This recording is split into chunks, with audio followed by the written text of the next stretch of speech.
yourself the visual. Reinforce. When you're reinforcing, you want to make sure you include an agenda. This can make your preview visual stand out. Make sure to include a summary deck page.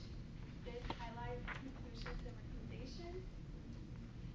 Use a closing visual when you want to communicate during the final moment. Emphasize. Focus on each section or chunk individually. Work first on the easiest section, then tackle down the most challenging part. A famous quote that I liked was, take a step at a time. Um, Emphasize, focus, okay, think objectively of what you want the audience to remember and use those words as the title. Use a message that answers questions the audience may have at the end of the presentation. Create titles that clarify your message. Clarifying your message is very important. Remember to specify your point, speed up the information sharing, create standalone sense, influence design decisions, adapt to the situation. When creating titles that clarify your message, you can add a verb to make your point clear. An example is like home sales by quarter. Instead of saying that, you can say home sales are increasing. Make titles briefer and better. Don't make titles too long and complex. Think vague versus clear. Clarity is key. An example is summer web traffic versus web traffic soared in June. And now Claudia will continue. Hi, my name is Claudia Marchant, and I'm going to show you how to design your basic template today. When you're getting started, you will want to find the master view within PowerPoint. You will want to use this master view instead of the pre-prepared slides. This way it helps you to format your content a little bit better. You don't have to edit so much, like graphs and pictures and things like that. So designing your own template is very important. When choosing your colors, you want to create a color scheme that are appropriate and enhance your content. And one of the things you want to think about when you're choosing your colors is your audience. Are any members of the audience colorblind? If so, you want to stay away from red and green color schemes. Are any of the members of your audience possibly in a different industry or different nationality? As we have heard before, the color red symbolizes two different things in industry as well as culturally. China believes the color red represents a festive occasion, where red represents a bad sign within financial analyst world. Limit your colors. You want to limit your colors to maybe a 2-color scheme. If you look at my slides, I've made an example. I chose a very bold black for my key points, and I've chosen a lighter shade of black, which is almost like a gray, for the information that maybe you don't want to stand out as much. And what you want to do when you're limiting your colors, you really want to avoid at all costs the fruit salad effect. And what the fruit salad effect is an effect that where it's a kaleidoscope of colors, but nothing really stands out. So that's a very important concept to remember. When selecting your fonts, you will want to follow the same guidelines as with color. You will want to select a font, for example, like Arial, for your text, and then you'll want to select maybe like Arial Bold for your key points. Now, before I move on to the next slide, I want to give you a warning. This is a messy slide, and it is supposed to be. I'm using it as a visual aid to show you what kind of effect can happen if you use too many colors, use too many fonts, use too many different heights, anything within that content of designing your own template. Just to let you, to not worry you so much, none of the information on this next slide is going to be on the quiz. Okay. So as you can see, it looks like somebody threw up all over my slide. I stayed with a basic pink and red color scheme, and I chose one complementary color, which is blue. But when you change up when you put it together and all the colors, it doesn't stand out.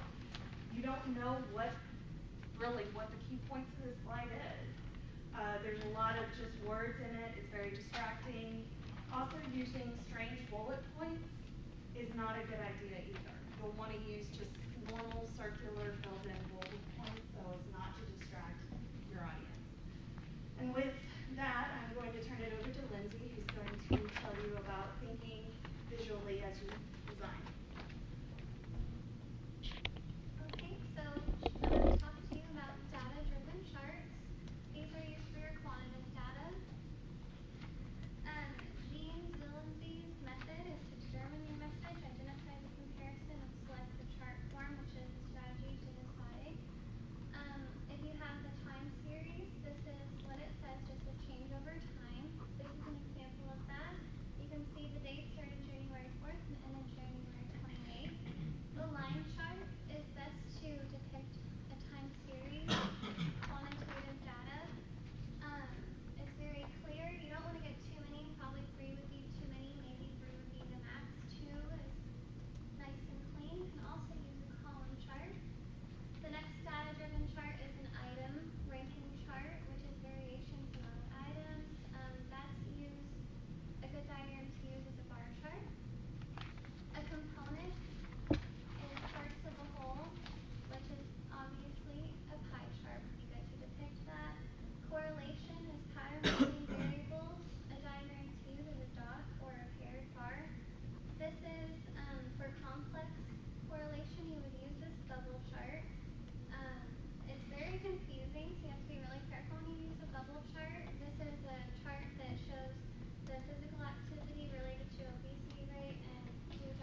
you want to make sure that you print out your document to make sure that you haven't overlooked any mistakes. And then that concludes my presentation. Oh. Sorry. Would one of you go back to the the quiz questions and read them, please?